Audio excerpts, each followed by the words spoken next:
All right, here we go. Fingers crossed. It's always a little bit of a crapshoot when I do these things, but hopefully a few of you will tune in. I have my agenda, got my Pepsi, and mostly I'm ready to go. I'm hoping that I can pull this up and follow along over here on my tablet with the live portion, and there I am. I can see the comments, hopefully. Let me know if you're here. I'm gonna Yeah, I don't need to watch myself, but I do want to see the comments. Hopefully that'll work. Okay, so if you guys are here with me, let me know so that I can see the, um, so that I can see. Right now, I've lost myself. There I am. Here I go. Oh, good. I see someone out there. You'll have to excuse me as I go back and forth.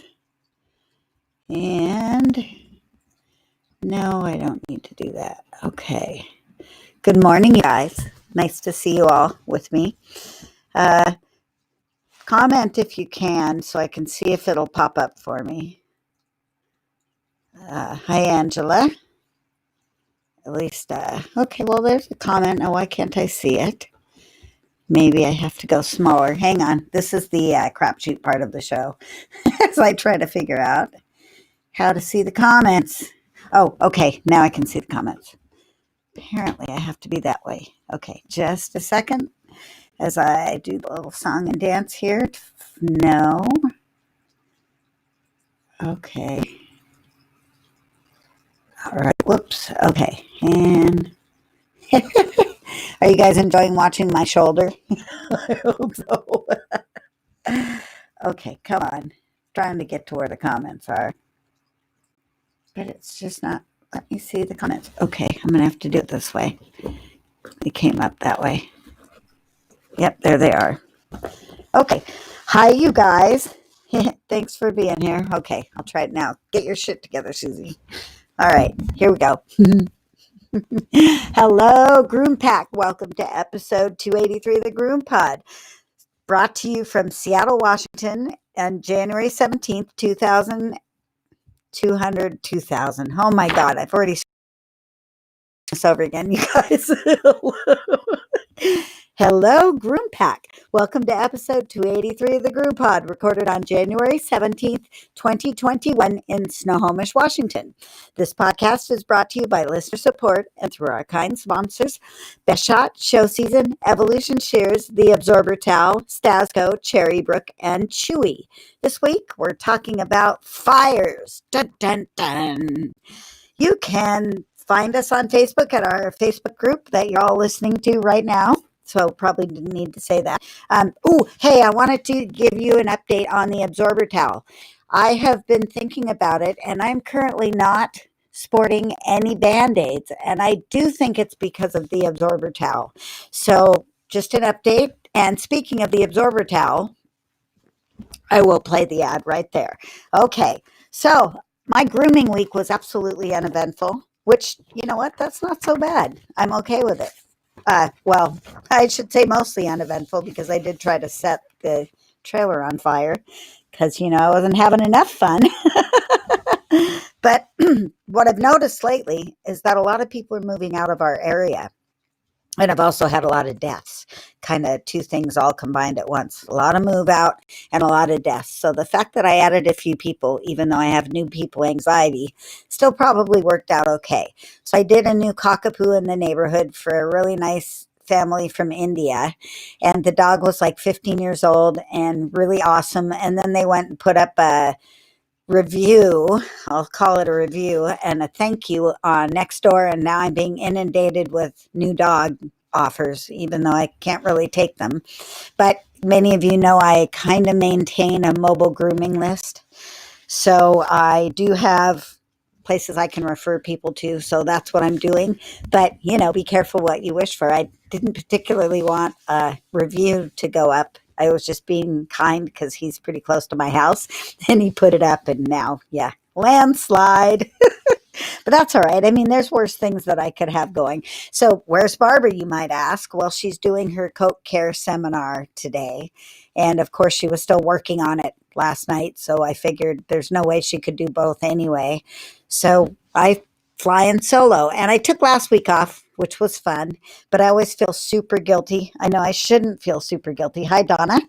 But I do feel guilty because we have sponsorships and I feel like I owe them every bit of my attention to the show every week. So here we are doing a solo. Even though I've said before, Barbara really is the educator. I'm just kind of the one who drives the boat, but I like driving the boat. Anyway, oh, hey, I do have some cool news. I got vaccinated. So, yay, nobody can seem to get vaccinated in my area, and yet I got vaccinated. How, you might ask? Well, I'll tell you. There are days when I might go in and out of 2 or even 3 assisted living or senior housing to get the animals out of the house or the room or whatever, and then into a house that has 80-year-olds in it. So I talked to my physician and she said, go ahead and say you work in a healthcare facility. Not that I work in healthcare, but that I work in a healthcare facility because I'm in and out of them enough so that it's not actually the truth, but it's not such a stretch either. So I went online to my local county. We're an unincorporated area. So I went onto the county website, and just as I was doing that, I got an email from my health insurance provider, which was really nice, that said, hey, you might want to check out and see if you can get on the list so we'll notify you when you are eligible. And I thought, well, I don't really think I'm quite there because I'm only, well, actually, I was 58 last time we talked. Now I'm 59. I just had my birthday. Woohoo for that. So, yeah, I think I should get a do over. I think we should all get a do over, and this year shouldn't count at all. And I should get 58 again. But in reality, I'm 59. So I'm really close to the border of the healthcare workers that are being allowed to get vaccinated. So when I filled out the form, it came up as eligible to be vaccinated. And I thought, oh, well, that's pretty awesome. Yeah, I got the Moderna one too. So I went uh, into the appointment schedule thinking that I was not going to take a real person of needs appointment. If you listen to our mainstream media, there are no vaccines, people can't get vaccinated, and they're not letting people in or anything. So I went to my local healthcare facility where I just had my mammogram done, and I pulled up the schedule, and there were openings the very next morning. As a matter of fact, there were tons of openings. And I thought, well, I guess I'll do it. I'm not taking anybody else's appointment because it's already well after 8 o'clock and nobody's going to take those morning appointments. And I might as well go in and get it. So I had the Moderna vaccine in my shoulder and I had zero side effects. I mean, it was a little sore, but that was it. It was no big deal at all. I'm hoping it has, at least partially. I'll get the other one in a month. I don't think they are admitting to whether it is protecting people as far as you carrying it to someone else. They're saying that they don't know. They're not saying it's not, which to me, that makes me a little fishy. I'm wondering why they're not just flat out saying it does not protect you. But I think it would be counterproductive to them, yeah, to them going ahead and telling us it does protect because people would let their guard down. So I'm still using all of the protection, but I know in the back of my mind that I've at least had that first vaccine. And that was a real cool birthday present because I was in 2 assisted livings yesterday. And the people with the dogs, sometimes they can walk out to me, but the people with the cats, I have to go in and get them. Although when it was really locked down, they were bringing the cats out to me. They do not like to have the staff handling people's pets all that often in a lot of these places. Especially complaining cats like Faith and Hope. They're not exactly pleasant to get into the carrier. As a matter of fact, they are pretty nasty to get in the carrier. So they have to find one of the caregivers that's willing to put them in. And not many of them will do that. So I have to schedule around that. And then they will bring them downstairs, but I still have to go into the facility and get the cat. So I'm feeling a little safer now that I'm vaccinated, at least halfway. Yeah, and my assisted living that are getting vaccinated on Monday. So I feel like it's happening here. And I hope lots of people go on to their local websites and get on the list to get notified, because if they do open it up locally here in Washington State, you want to be on the list so you get an email and then can get on the schedule. It was really easy. It didn't take but 15 minutes and it was over. They're even doing drive-through clinics. So get vaccinated, you guys, especially if you are in and out of um, the assisted livings like I am. What else went on this week? Oh, I was gonna say thank you again for you guys who donate and who support us on Patreon. And remind you, if you don't want to throw money at us, you could shop at Chewy or Cherrybrook and they will throw the money at us. And what I'm going to do, especially since Barbara's not here, although I did kind of allude to the fact that I was going to do this, I'm buying her, well, the GroomPod, you guys are buying her a refrigerator for her shop, because the one at the shop that she and Yvonne keep, and Dave now keep their lunches in, has gone bad, and they don't have a place to keep their lunches safe in. It's hot down there and blah. And so anyway, the GroomPod is going to send Barbara a refrigerator, which, always makes me feel really good when I can do something like that for her. That's the whole point, is to make it so that she's not working her body as much as she is working her mind. So thank you very much for that. And remember, if you want to do, we used to have the Amazon link, but it turned out that part of the shopping on Amazon, and since she's part of the podcast, they dumped us. So the Chewy app, people buy a lot of stuff on Chewy. It's really easy to use. You just go to the website, which is thegroompod.com, and click on it, and it will take you into Chewy, and then do your regular shopping, and they give us a little commission for mentioning it. And it's the same thing with Cherrybrook. So if you're on the East Coast and you get any of your supplies from them, think about going to the website and clicking on that. Otherwise, donation and Patreon and blah, blah, blah, housekeeping done. And let's move on to much more exciting things, which is this week, I tried to burn the trailer down because, I'm not having enough fun. It hasn't. I'm like, really, 2021 is just a continuation of 2020. What a mean trick.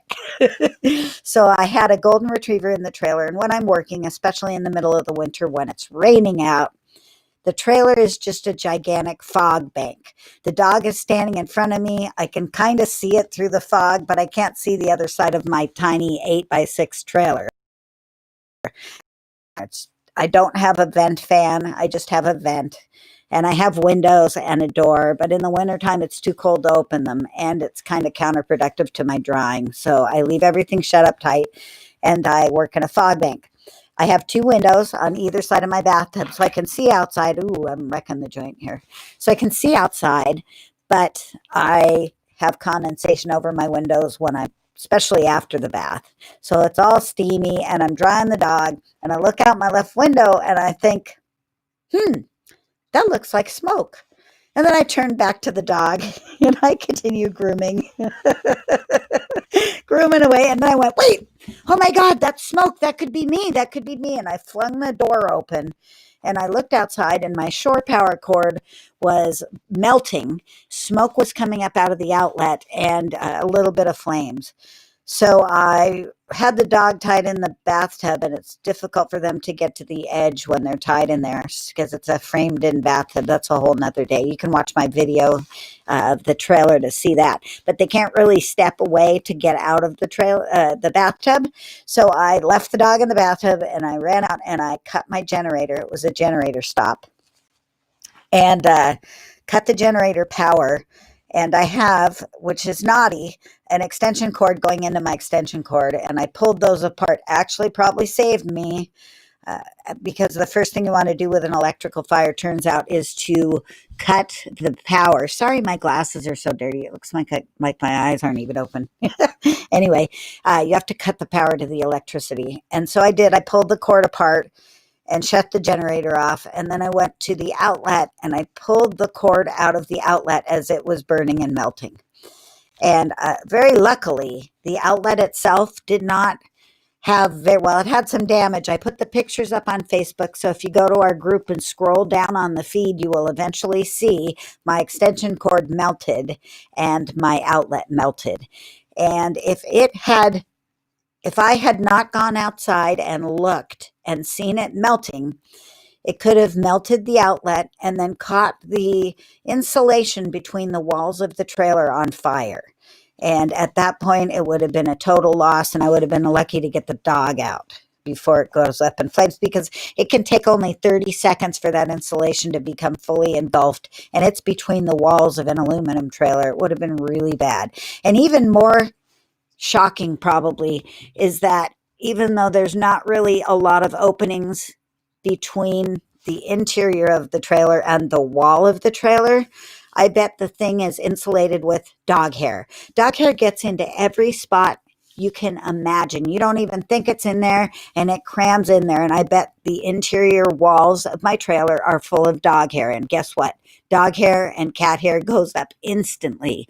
And if the fire had actually gotten that far, I really would have had a shitstorm of a problem. Ooh, I said a swear. So it shook me up a little bit. I've also, way back in the day, in the early 2000s, tried to burn the vet hospital down with a hang on the cage Challenge Air 550 dryer and a bad outlet that was completely full of dog hair behind it. And we didn't know it was there. We had not been in the practice of pulling outlets off the wall, which I'm still not all much in to do it in the trailer, because so much hair accumulates behind the switches and the outlets, and that is a huge fire hazard. So I was drying something in, probably a cat, because that's usually when I was using those Challenge Air dryers back there at the vet hospital, and it was plugged into the wall, and I had lots of good 20 amp power. It wasn't a question of that. And I smelled burning hair, and I looked over at the cat. The cat was okay. And then I looked at the wall outlet, which was quite a distance from the cat, and it was smoking. So we evacuated the hospital, and I grabbed the fire extinguisher and I blasted the outlet and we put it out. But there was a good sizable chunk of the wall that got burnt, that was burnt in that occasion. So it's very spooky. Who do I insure my trailer with? It is insured with Western National Insurance Company. That's who's insured. And I'm not sure at a 14-year-old trailer if I would have gotten anything out of it. After 14 years, I'm sure they don't think it's really worth that much, although they haven't discounted my insurance any. But really, what are they going to say? Yeah, it was a 14-year-old $3,500 cargo trailer that was converted. It's insured as a grooming trailer, and all of the interior is insured, and the equipment and the business and everything. But I don't know what they would have given me at that point. I know it's difficult to get the money out of it. Anyway, I was just happy it didn't happen. But I also realized that I didn't have a fire extinguisher like I had at the vet hospital. I have a fire extinguisher at the vet hospital. I have a fire extinguisher. Actually, I have 2 of them at home. I have 3 of them on my boat. I had none in my trailer. That was a big mistake on my part. So now I have a fire extinguisher in the trailer. Western National Insurance Company, 14-year-old trailer. Yes, that's it. Self-converted. It was not converted. Well, it was converted by a company, but they're gone. So, and it was just an individual's groomer's husband. Anyway, so it got me thinking about this topic. And I know that Mary Aquendo does a whole emergency preparation kind of a thing, but I figured we'd fires. So I asked all of you guys to tell me about your fires. And I'm going to read you some of the descriptions, well, all the descriptions that we have here. But I'm going to start with the picture that we put up this morning, which is Carla's. Carla's burnt freak accident, burnt down grooming shop. The shop was attached to her house. That's scary in its own self. So the shop is attached to her house, and it was 5 in the morning. I'm trying to pull it up here. Hang on a second. I will find it and bring it up. Okay, so she, excuse me, as I scroll back here. She says it was 2007, and she had moved her business to her home and converted the garage into a grooming shop. and did a really nice job of it. So for 2 years, it was beautiful and functional. Then on December 10th, 2009, they woke up at 5 a.m. to the sounds of fire alarms.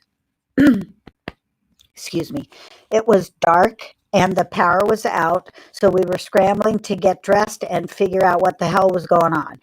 They looked out the sliding glass door and saw, gosh, I don't know where all that's coming from, and saw the roof of my grooming shop was on fire.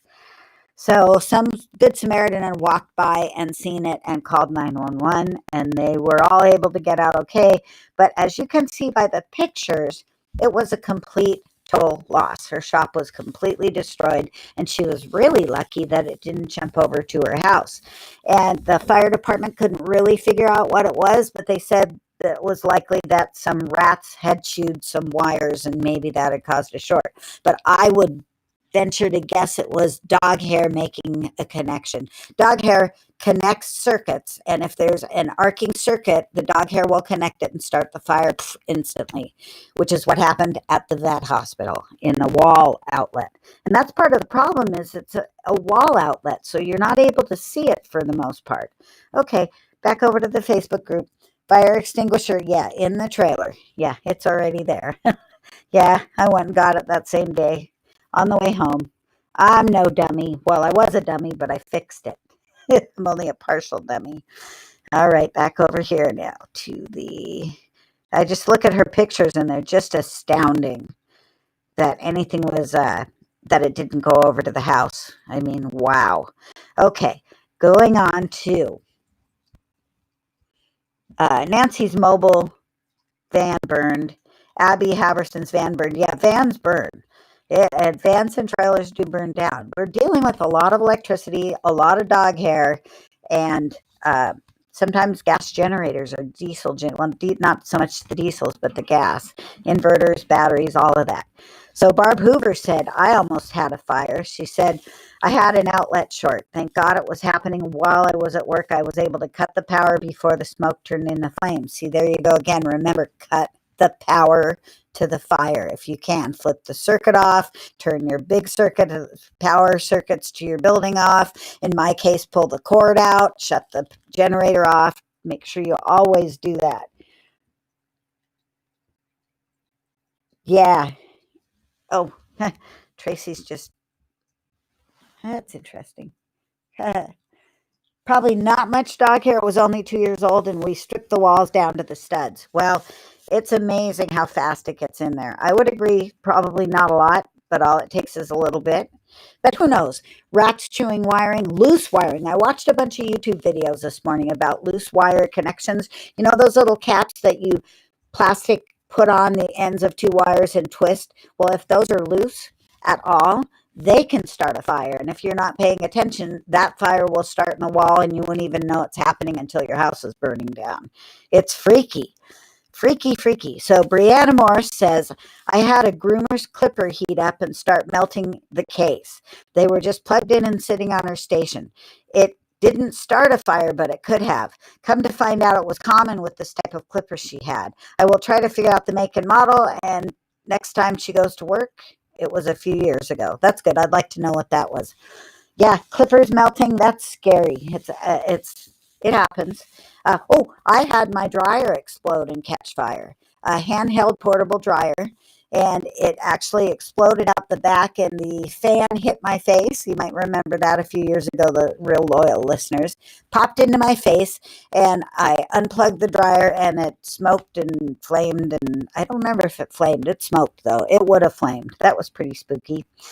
Kathy Meyer says she's had two experience both with stand dryers. So dryers are a big issue here. Dryer number one was turned off but still plugged in. Smoke was coming out of where the air normally does. Apparently the heating coil malfunctioned and still had access to the electricity because the dryer was plugged in. That is an important point. It started burning the hair that was trapped in the arm of the dryer. We caught it before any damage was done, but ever since, all the dryers with heating elements get unplugged at the end of the day. That is a great tip. The number two one, this one I was not there. For the groomer was, I was not there. The groomer was working that day notified me that the plug at the end of the dryer caught fire where it was plugged in at the outlet. Plug and outlet were both replaced. No other damage. Thank goodness. Great topic. Love the show. Oh, I love that. Ashley Ann says, I was using a battery-powered Dremel one time and I noticed it was getting fairly hot. I took the battery off and set it to the side. A minute later, it started to shoot out smoke and melting. I never saw a Dremel battery do that. That's spooky.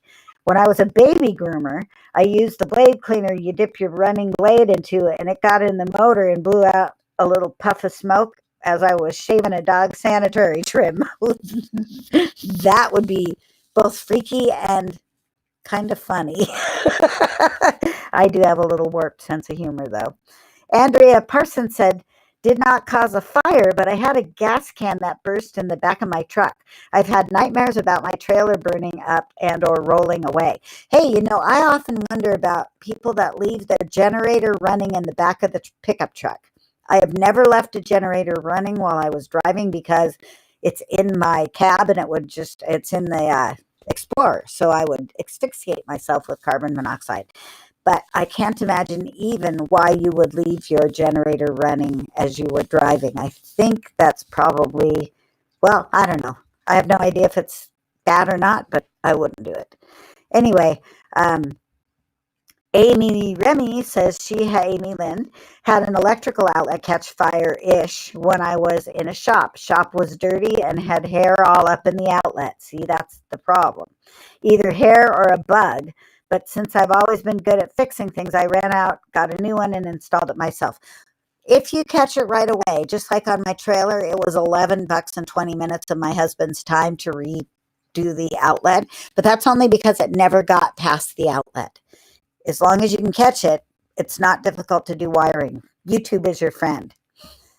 Laura Sabello Hearn says, my first dryer caught on fire. It was a Metro Quick Draw. I was in a client's house and I smelled smoke. Sparks came out of it. I yelled for my client to watch the dog and I unplugged the extension cord to which the dryer was attached and grabbed the dryer by the tip of the hose and ran outside the patio. It stopped smoking after it was unplugged. I ended up using my liability insurance to cover the burned spots in the patio and original hardwood floor. Ah, that's awful. That's my nightmare, doing damage. I did a bloodletting and I think I wrecked a guy's shirt yesterday. It reminds me I need to text them. Oops. He was holding the dog. I couldn't see. My mask is making my glasses fog up, and doing nail trims in garages, I couldn't see very well. I'm thinking of getting one of those jeweler magnifying headlamp light things because a headlamp just isn't enough. I need actually more magnification. Anyway, I digress. Tangent. Deja Pearson says, I wasn't there for it, but our wall-mounted shop vac, Rigid brand, caught on fire while a groomer was using it. The fire was small, and she couldn't figure out why it started. It started from the dryer, though, not the outlet. So those are some examples. I think we might have another one or two over here. Angela said when she started grooming back in the mid-90s, she worked as an IC at a vet clinic that also offered boarding as well as grooming. The vet there was a cheap ass and vented his dryer up in the crawl space of the clinic. After years of dryer lint accumulating in the crawl space, guess what? It caught on fire. They did the work that day, but I was on my way home and forgot my wedding ring and turned around to go back and find it on fire. Oh, she did work that day, but was on her way home. She had forgotten her wedding ring and turned around to go back and find it on fire. Helped to get the dogs out and put one in my car. Got out as much of my equipment as I could, but ended up with a nasty sore throat the next day from smoke inhalation. Because of this, that's how I became a mobile groomer. Nancy says her van burned. Complete loss due to shoddy repair on the fuel line to the Jenny. Yeah, there you go.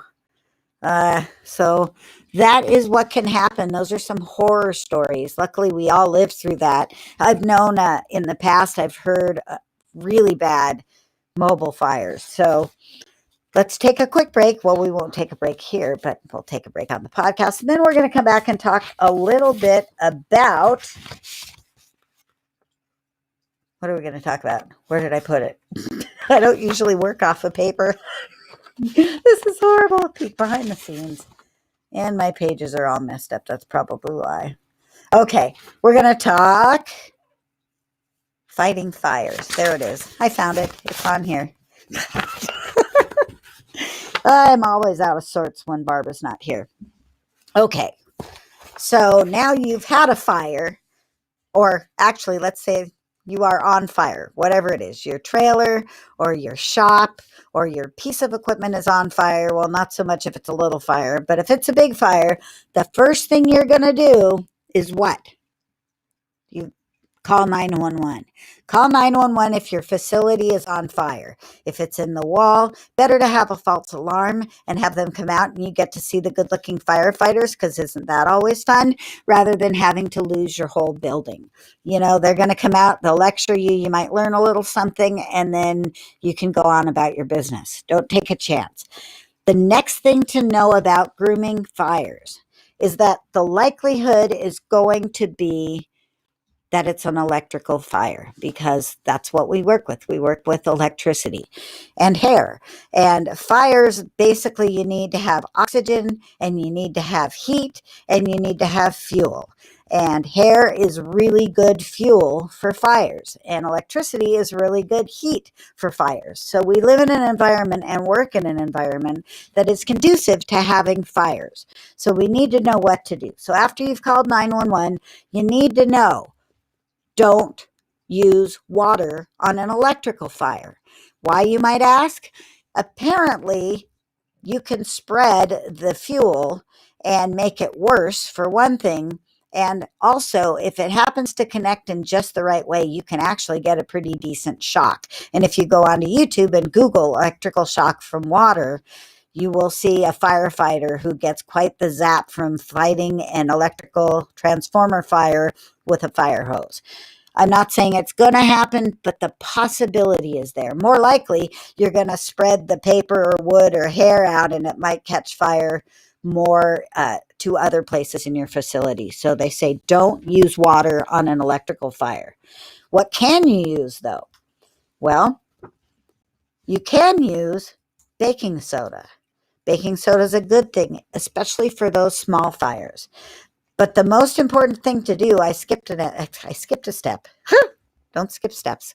So don't use water, but do unplug the power source. Most important thing, because you cannot get the fire out if the power source is still in contact and it's still sending electricity through. So very important to unplug whatever it is. In my case, I turned off the generator, and then I unplugged the shore power cord from the outlet. And if you're in a shop, you might turn the breaker off or the main power off. Or if it's your appliance, like your dryer, you're going to just unplug it from the wall. Remember, the cord could be hot, so use a towel or something. That will make it a little bit safer. Secondly, you can, like I said, you can use baking soda to put the fire out. And it puts the fire out by smothering it, so the oxygen portion of the triangle that builds the fire is smothered. So if your dryer is burning, or in the case of my handheld dryer, I just threw some powder on it, and or I could have thrown some baking soda on it and it would have gone out. But you have to remember then to have baking soda, and I don't even think it needs to be fresh. I think it does its job just by tossing it on top of the flames. But if you got a big fire in the wall, that is not going to help you. What will help you, though, is a fire extinguisher. And that's what I did, is I went out and bought a fire extinguisher. But there are lots of different fire extinguishers. I didn't know that there were so many different fire extinguishers. And the one that we primarily use for electrical fires is the fire extinguisher that is the A, B, and C fire extinguisher. And an electrical fire is a Class C fire. And the reason you use the ABC fire extinguisher is that because it also works on wood and it works on other things that we might, plastics and stuff. The problem with those is that that's the one that sprays the powder everywhere, and it will really make quite a mess. But it's really the best one. And it is the best one that's the one I ended up buying. So there is also a CO2 type of a fire extinguisher that chokes it off, and that one is okay too, but it doesn't work on the other forms of fire as well. or maybe not at all even. So you want to use the ABC fire extinguisher. That's the powder one, and they come in a lot of different sizes. You want to make sure to replace it after it becomes expired, and check when it's expired. And if you've never shot a fire extinguisher off, when you have speak Susie, when you have an expired fire extinguisher, take it into a place and discharge it into, say, a garbage can. It's kind of yucky, toxic stuff, so you don't want to like spray it out into the environment if you can help it, but you could spray it maybe with a mask on into a garbage can or a dumpster, and then you could see what it was like, so you know how to aim it and fire it off. I think that's a good thing to do. We do it at the yacht club every year because boat fires are very, very dangerous. So yeah, OSHA, thank you, OSHA requirement, very much. Yeah, more people should actually read the OSHA requirements. I don't know that anybody does anymore. I did. I was the OSHA liaison for a vet hospital, for an AHA vet hospital. So I did a lot of stuff with OSHA. It was very interesting. Anyway, but I've forgotten most of it because I'm old now. I'm talking to my tablet over here to the left, if you're wondering why I keep looking down. Okay. I think that's it about fighting the fire. YouTube is really fun for looking at it, but let's take one last break and then we'll talk prevention. Okay. So what can we do? What can we look for in our own shop as far as making sure we're not burning it down? Of course, fire extinguisher and smoke alarm, fire alarm, carbon monoxide alarm. Those are all things you should have in your shop. The carbon carbon monoxide tester and the fire and smoke alarms can all be in one unit. It's really good to have it. And mount it and check it. And the fire extinguisher, we just talked about that. So most of the fires that are in the shop are caused by bad wiring or overloaded circuits. So if you're going to use a power strip, do not use a power strip for your HV dryer because they are not built to handle that. Every power strip has a rating on it. An HV dryer, say for instance, the K92 is 17 amps. Average power strips, little cheapy ones, those are 13 amps. You cannot run a 17 amp dryer through there and not have some effect. Sometimes they don't have really good circuit breakers, so sometimes it'll work for a while, but you could end up causing a fire from that. Also, there are plenty of 15 amp circuit breaker strips out there, but they're not 17 amp either. So if you're going to run a 17 amp and you're not close enough, get a dedicated extension cord that is the appropriate gauge. Get 12 gauge extension cord and run it into a 3-prong outlet in a house that has a 20 amp outlet. That way you're safe. You shouldn't run it through an extension cord if you don't have to, but if you have to, don't use a power strip. Use a dedicated extension cord for your dryer. You never want to run any high-powered equipment through extension cords if you don't have to, and you always want to run them through the gauge that is appropriate for what you're using. So you can do 15 gauge, I think it's 12 gauge is 20 amps. So anything under 12 gauge, you're going to be running a risk if you're using anything more than clippers and a clipper vac or something like that. Bathing systems run about 15 amps also. So just try to avoid power strips if you can. Use them for your clippers. They're fine for that.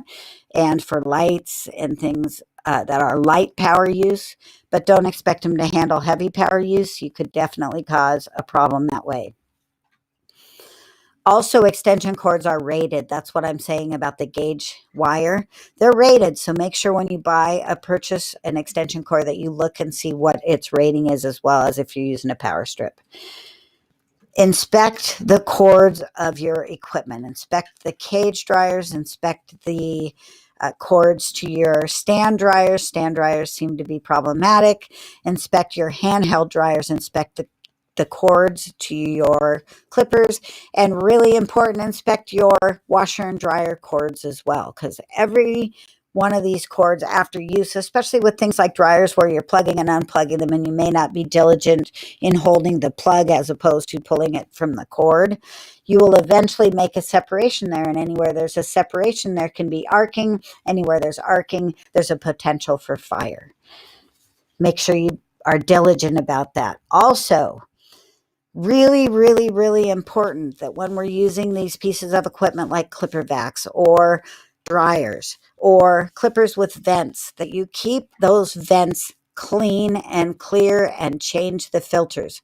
Even if it looks like your filter isn't dirty, every couple months change that filter, especially the K92s. Even if they're in a clean area, they're still collecting particulates and are not as functional as they used to be.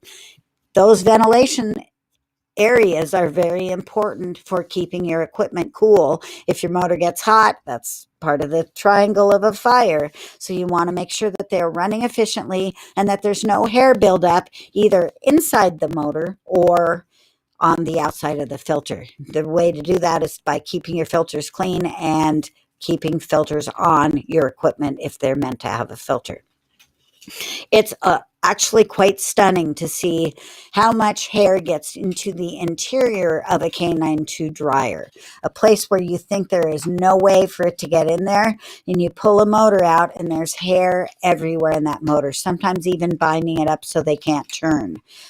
Hair is insidious. It gets behind outlets. It gets behind switches. When I pulled my switch panel off of my grooming trailer, there was massive amounts of hair in there. And I'm not just talking a little bit of hair. I'm talking like a hair cuff, like a actual form that came off of the backside of my switches. No hair should be back there, and yet it gets in, even though my plates are down tight and we sealed them.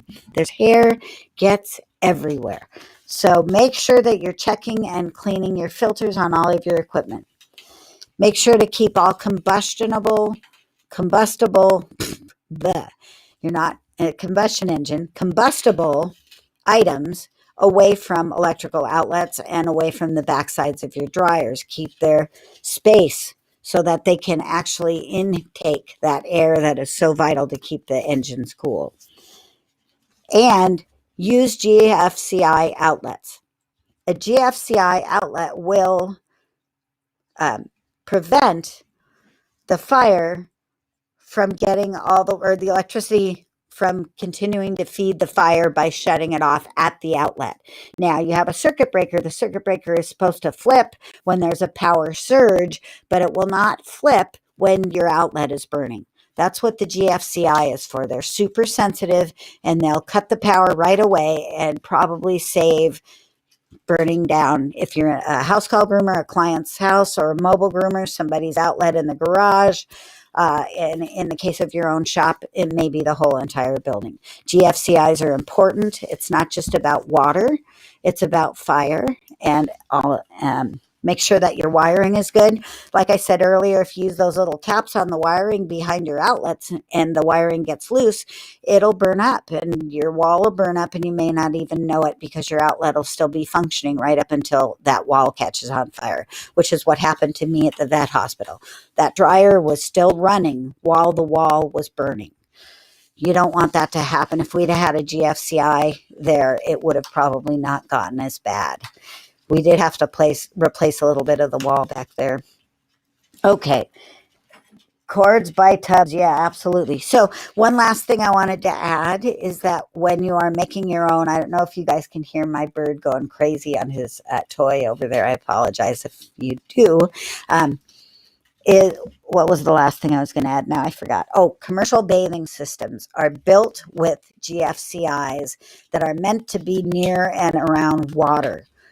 Most people at home, when you do yourself systems, do not have the electrical knowledge to protect us from that hazard. So that's why it's worth paying a little bit extra money. You're going to make that money back in no time for the commercial systems. So, and there's cheaper commercial systems on the market nowadays. So just shop around and find yourself one that has a really good GFCI, or if you've got some electrical background, or if you have a husband or wife that has electrical background, make sure that it's wired correctly. You have a box around it and that it is safe for use with water and also electricity. So there you go.